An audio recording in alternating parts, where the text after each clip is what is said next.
Troisième et dernière journée des matchs de poule. La deuxième journée de la compétition s'achève ce dimanche. Famourou Djourté sera en direct pour des précisions. Plus de 90% des hémophiles du Mali ignorent leur statut selon les chiffres. Cette maladie génétique reste méconnue de la population. Les personnes qui en souffrent doivent impérativement éviter des blessures. On en parle dans Focus Santé en fin d'édition avec Koumba Sissé. C'est tout pour les titres. Mesdames et messieurs, une fois de plus, bonjour et bienvenue. La Biennale artistique et culturelle Tombouctou 2025 referme ses portes ce dimanche après 10 jours de compétition entre la jeunesse malienne. Un rendez-vous qui aura permis de promouvoir le potentiel culturel du Mali, la paix et les vivre ensemble. La cérémonie de clôture est prévue tout à l'heure sous la présidence du Premier ministre général Abdoulaye Maïga en route pour la cité des 333e. Pour en parler, nous sommes en ligne avec Najim Baba Sissé, l'un de nos correspondants à Tombouctou. Bonjour. Bonjour Najim Baba Sissé. Dans un instant, nous allons retrouver Najim Baba Sissé. Je rappelle que la Biennale artistique et culturelle Tombouctou 2025 referme ses portes donc ce dimanche après 10 jours de compétition entre la jeunesse malienne. Un rendez-vous qui aura permis de promouvoir le potentiel culturel du Mali, la paix et le vivre ensemble. La cérémonie de clôture est donc prévue tout à l'heure sous la présidence du Premier ministre général Abdoulaye Maïga en route pour la cité des 333 anciens. Dans un instant, nous allons, dont on me fait signe que Najim Baba Sissé est en ligne. Bonjour Najim Baba Sissé. Bonjour M. Bourama Traoré, bonjour chers auditeurs. Oui, je le disais, la Biennale Tombouctou 2025 qui a débuté le 18 décembre dernier s'achève aujourd'hui. Quel enseignement peut-on tirer de ce rendez-vous à la fois artistique et culturel? Parfaitement, la région de Tombouctou a vibré ces 2 jours à travers plusieurs activités de la Biennale artistique et culturelle Tombouctou 2025. D'abord, durant toutes les nuits, les troupes des 19 régions, plus celles du district de Bamako, de Kaï à Menaka, ont présenté la riche culture artistique et créative à travers des prestations au stade municipal Babalkeyou, où se déroule l'événement. Chaque troupe a présenté 4 numéros, à savoir l'ensemble instrumental, le solo de chant, la danse traditionnelle, la pièce de théâtre. Ensuite, au cours des après-midi, ces mêmes troupes ont presté en concert devant les 10 membres du jury et du public dans la salle Ali Farka Touré, rénovée sur budget d'État. Monsieur Bourama Traoré, ces 10 jours ont été intenses en activité, notamment des forats comme le Forum mondial des civilisations, qui est un espace d'échange traitant plusieurs thématiques à travers des panels sur le dialogue interculturel, facteur de paix et de prospérité partagée, la diversité culturelle comme levier de développement durable, entre autres. Notez également qu'il y a eu plusieurs innovations. On peut noter entre autres le village de la Biennale, qui est un espace de rencontre, d'échange commercial et de détente qui offre des moments de spectacle aux populations et même aux touristes. Alors, l'une des innovations, c'est également le site Tombouctou Safari, un lieu attrayant, enregistrant des visiteurs de tout type qui viennent publier, plutôt jubiler, en partageant des moments agréables. À noter que l'Office de radio et télévision du Mali, l'ORTM, a déployé une grosse équipe pour la retransmission et la couverture intégrale de l'événement. Bourama Traoré, l'arrivée du PM et de sa délégation, c'est dans quelques minutes. Quant à la proclamation des résultats et la clôture de la cérémonie, c'est aux environs de 15 heures au stade Baba Al-Kérou. Il faut juste rappeler que la Biennale Mopti 2023 a été remportée par la région de Sédou.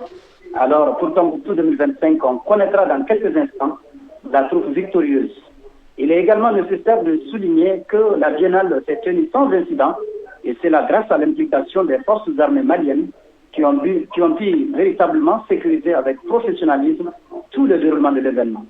Pour le moment, voilà, Bourama Traoré, c'est qu'on peut vous confier.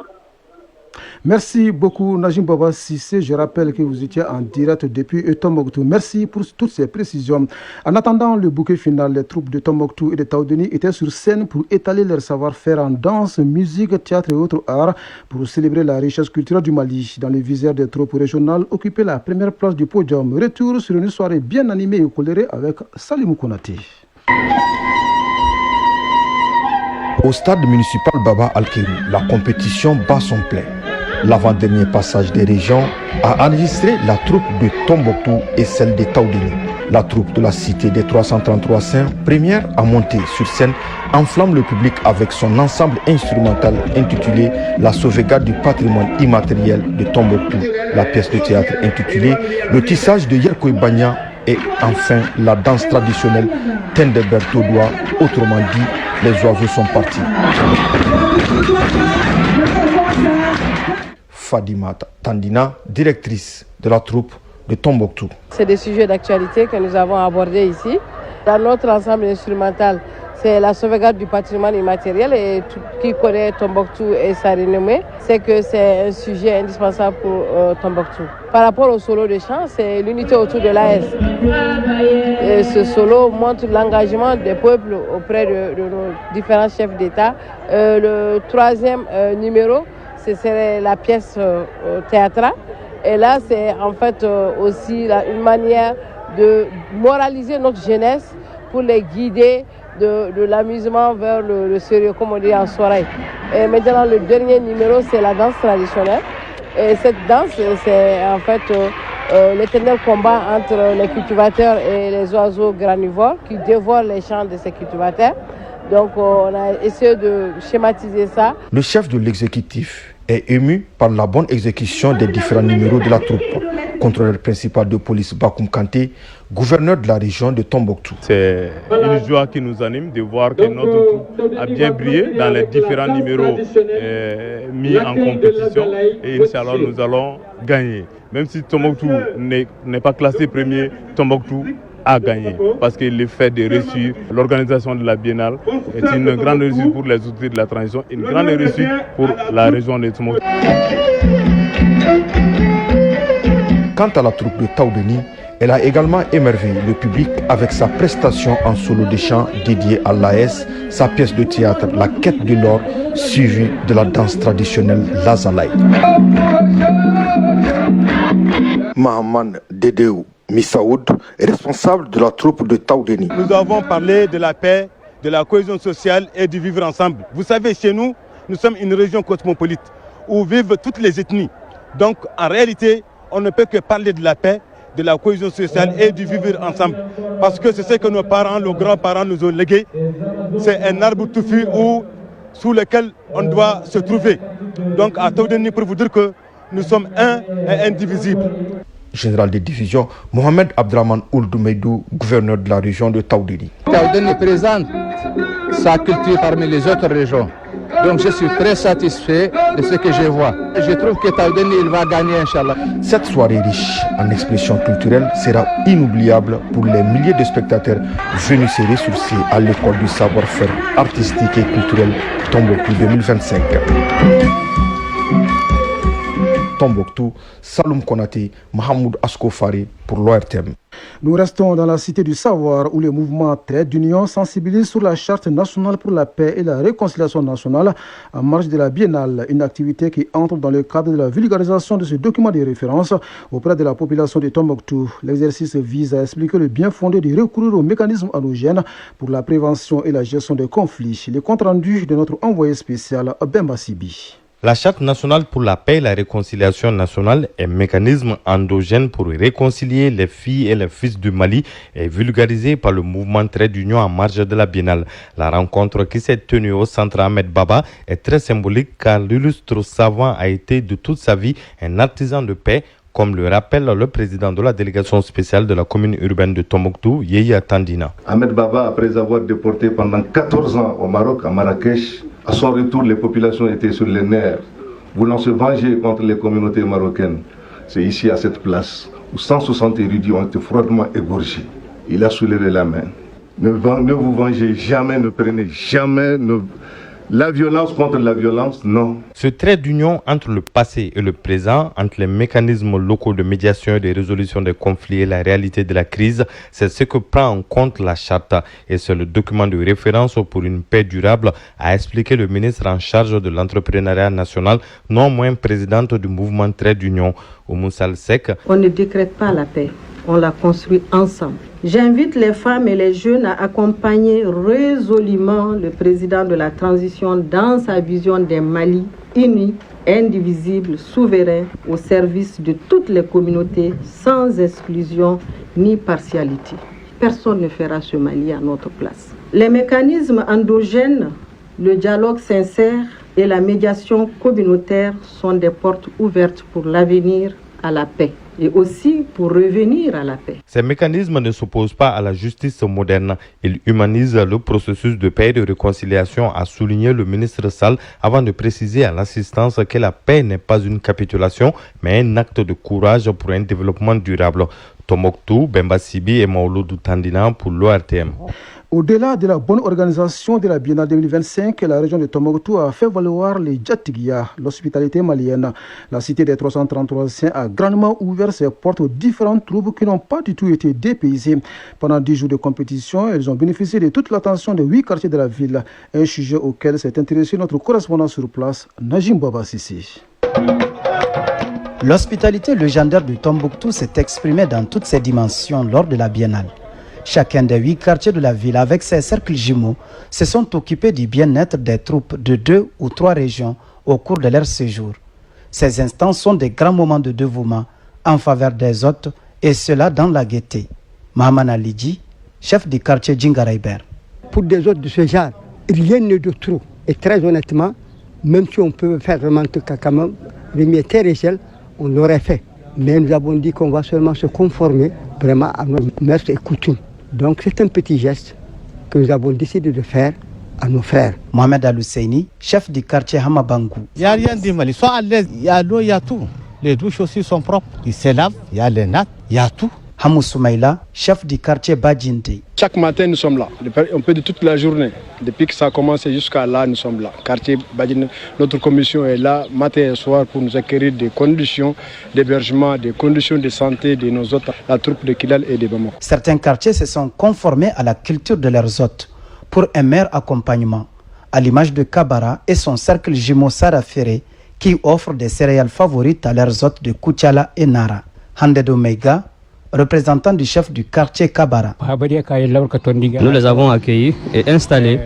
Nous les avons aussi équipés en quelques rations, notamment les céréales, notamment les laits, les poissons, l'arachide, les spaghettis et les théières. Mohamed Ali Elegei, représentant du chef du quartier Abaradjou. Nous venons au quotidien les saluer, voir les conditions dans lesquelles elles vivent, si tout va, si tout ne va pas, si elles ont des malades ou pas, et ainsi de suite.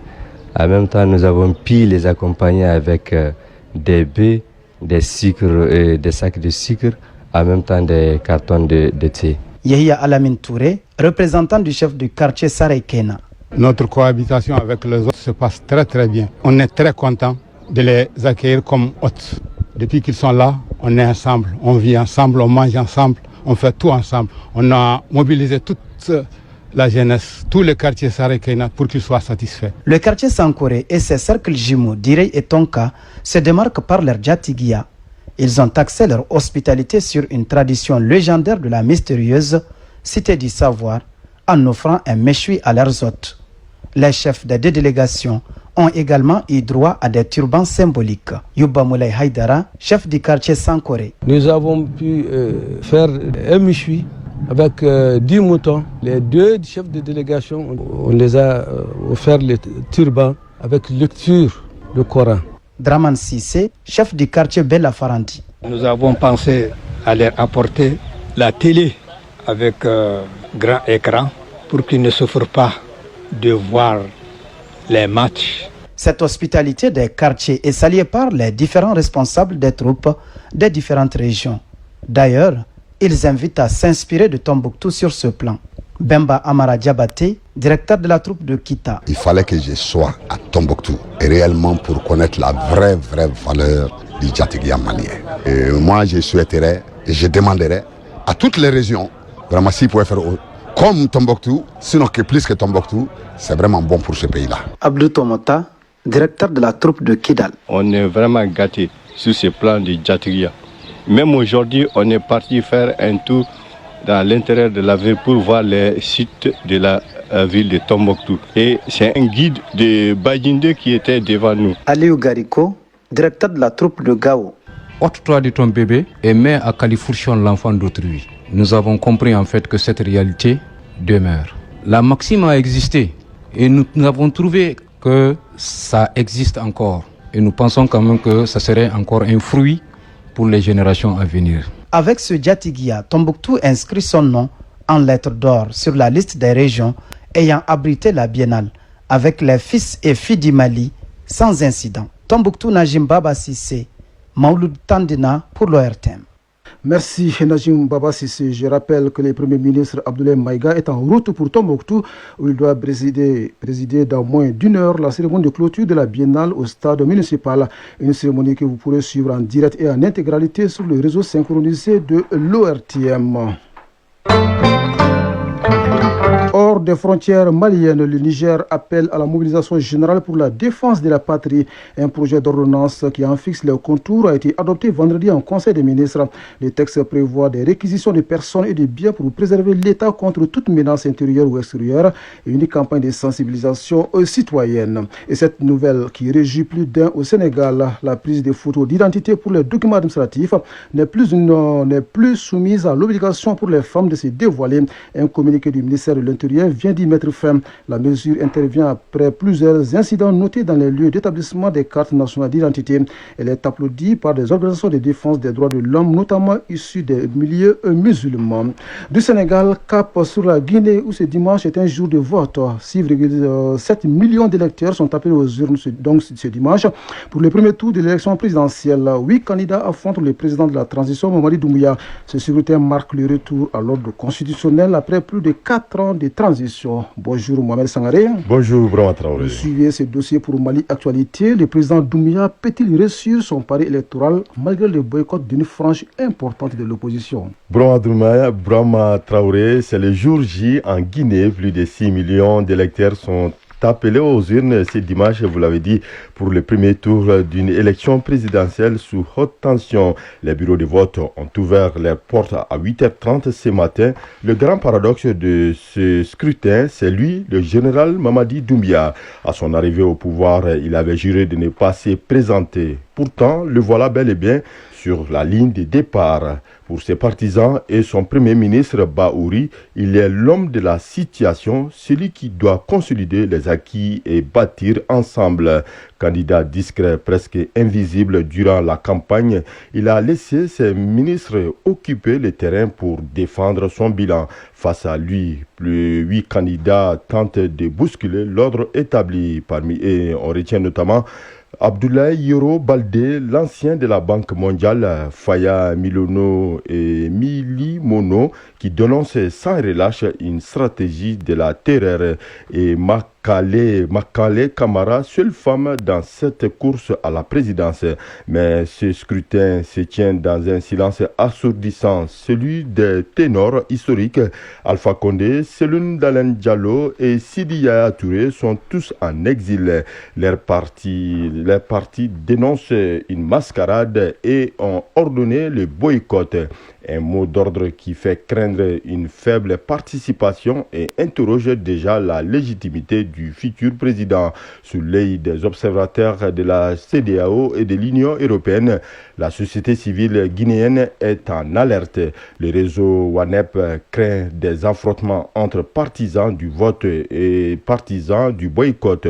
Côté numérique, l'inquiétude grandit aussi. Facebook est bloqué depuis lundi dernier. L'association Ablogui redoute une coupure totale de l'Internet et ce qui paralyserait la remontée des résultats en temps réel. Brahma Traoré, les premières conclusions des observateurs sont attendues dès ce soir. Merci beaucoup Mohamed Sankaré. D'une élection à une autre, 2,4 millions d'électeurs votent en Centrafrique pour un quadruple scrutin historique. Des élections municipales et régionales, des législatives et une présidentielle. 7 candidats sont en liste, dont le président sortant Faustin Archange Touadéra, qui brique un 3e mandat après l'adoption d'une nouvelle constitution en 2023. Bonjour Lassana Keïta. Bonjour Brahma Traoré. Depuis ce matin, les Centrafricains votent pour ce quadruple scrutin, n'est-ce pas? Les bureaux de vote ont ouvert à 6 heures, temps universel en Centrafrique.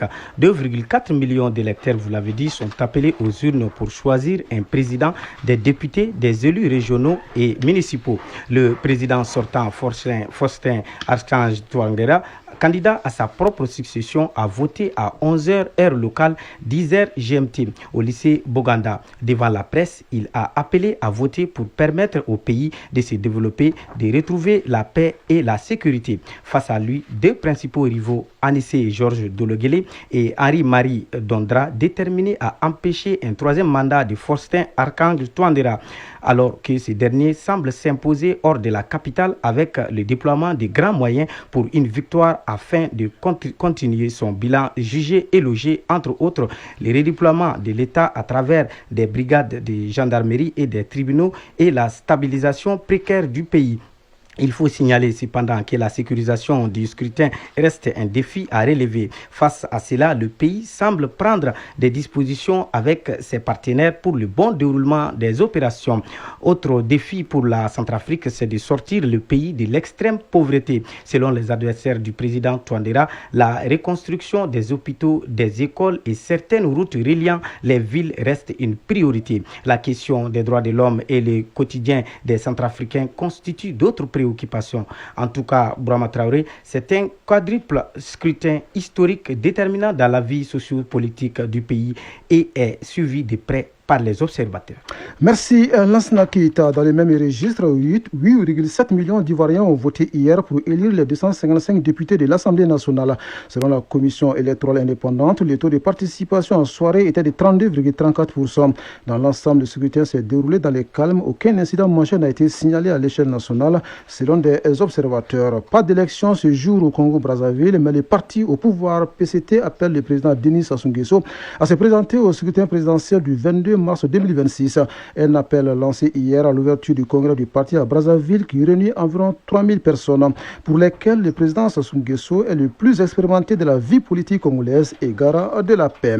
Pendant ce temps, au Soudan, une délégation des Nations Unies se rend à El Fasher sous contrôle des forces de soutien rapide. Selon la section soudanaise du bureau de la coordination des affaires humanitaires de l'ONU, cette première visite devait déterminer si les conditions sécuritaires sont suffisamment bonnes pour permettre l'envoi de missions humanitaires. En attendant, le président ukrainien Volodymyr Zelensky rencontre ce dimanche à Floride son homologue Donald Trump pour discuter de l'accord cadre américain contenant 20 propositions en vue d'une paix. En amont de sa rencontre avec le président américain, le dirigeant ukrainien s'est entretenu avec ses alliés européens depuis le Canada, où il a fait escale pour y rencontrer le premier ministre Mike Carney. Au même moment, la Chine annonce des sanctions contre 20 entreprises américaines du secteur de la défense, dont un site de Boeing. Pékin vise à riposter à une vente d'armes à Taïwan annoncé la semaine dernière, une transaction de 11 milliards de dollars qui viole le principe d'une seule Chine et porte gravement atteinte à la souveraineté et à l'intégrité territoriale du pays, selon le ministère chinois des Affaires étrangères.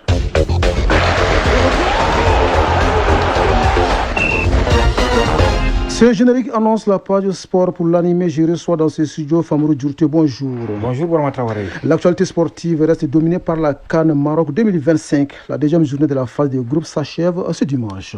Et oui, la première rencontre de ce dimanche met aux prises en ce moment le Gabon et le Mozambique dans le groupe F. Le score est de 2-1 à la pause en faveur des Mamba du Mozambique. Battus lors de leur entrée en lice, les deux sélections n'ont plus droit à l'erreur et jouent une grande partie de leur avenir dans la compétition. Le choc au sommet de cette journée opposera à 20h la Côte d'Ivoire au Cameroun, toujours dans le groupe F.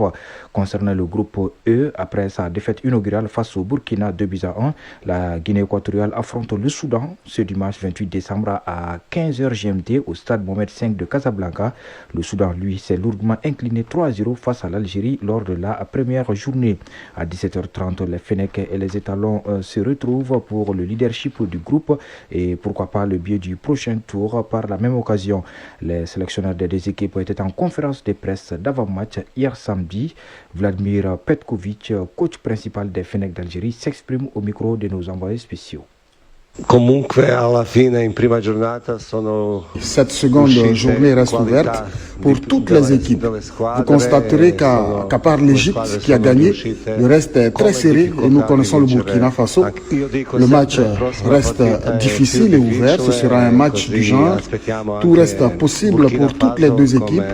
C'est certainement un match difficile, mais je crois en mon équipe. Nous allons tout faire pour gagner et convaincre. Voilà, donc écoutons à présent Brahma Traoré, le sélectionneur du Burkina Faso, toujours au micro de nos envoyés spéciaux. Le deuxième match, on le fera contre l'Algérie et je pense que ce sont des retrouvailles. Et je pense que ces matchs passés ont été d'une certaine intensité, ce qui nous fait dire qu'il y aura de l'étincelle dans l'air.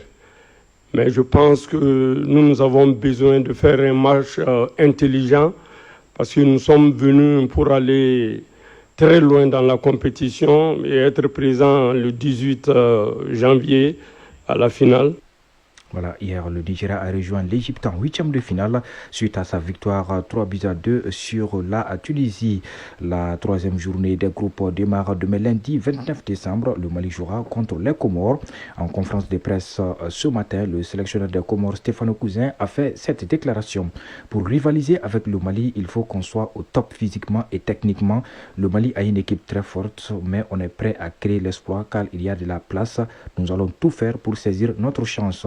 Quant à Tom Temfit, le sélectionneur du Mali, il est venu en conférence de presse avec Amari Traoré. Tom a dit, je cite, match très important pour les deux équipes.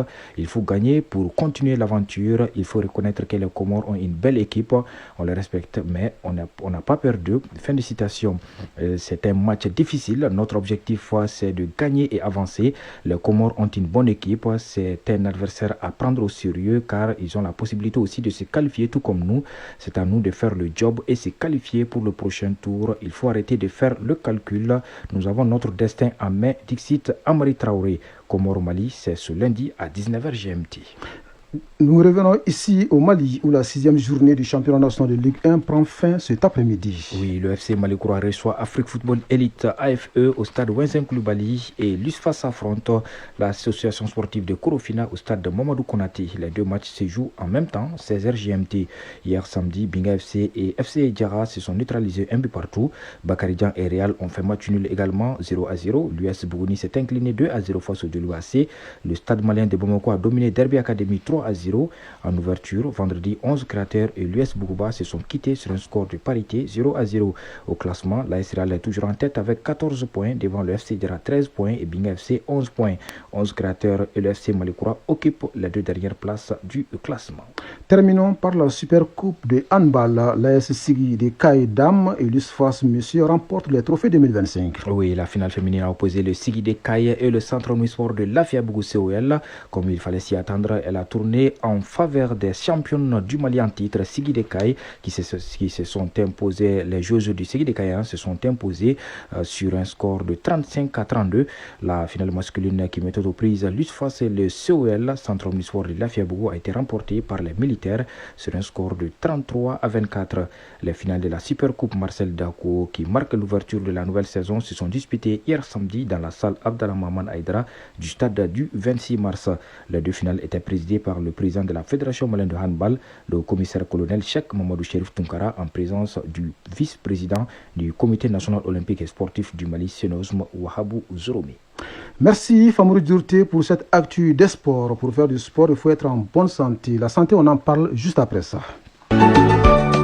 Focus Santé. Dans le rendez-vous hebdomadaire de la santé projecteur ce dimanche sur une maladie qui reste méconnue de la population. Il s'agit de l'hémophilie. Plus de 90% des hémophiles au Mali ignorent leur statut selon les estimations.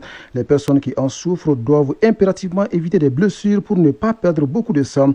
D'autres conseils et précisions dans Focus Santé en rediffusion signé Koumba Sissi. Le sang est indispensable dans le fonctionnement de l'organisme humain. À travers une simple blessure, certaines personnes perdent banalement ce liquide précieux. Si rien n'est fait, cela peut malheureusement tourner au vinaigre, voire provoquer la mort. La maladie qui est généralement à la base de cet écoulement sanguin s'appelle l'hémophilie.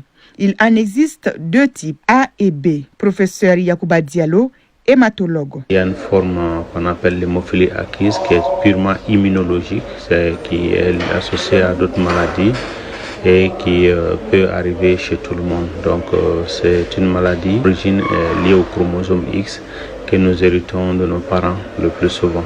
Il y a 10 types de facteurs de coagulation qui sont numérotés de 1 à 13. Donc un déficit en facteur 8 va définir l'hémophilie A et un déficit en facteur 9 va définir l'hémophilie B.